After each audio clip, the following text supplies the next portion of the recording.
মধ্যপ্রাচ্য জুড়ে এখন চরম উত্তেজনা।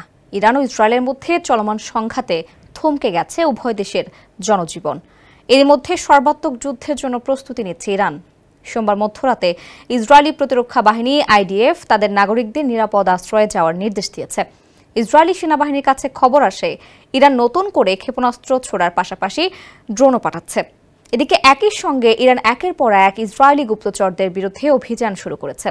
তেহরানে ইসরায়েলের গোয়েন্দা সংস্থা মোসাদের ড্রোন তৈরির কারখানা গুঁড়িয়ে দিয়েছে বলে দাবি করেছে ইরানি কর্তৃপক্ষ।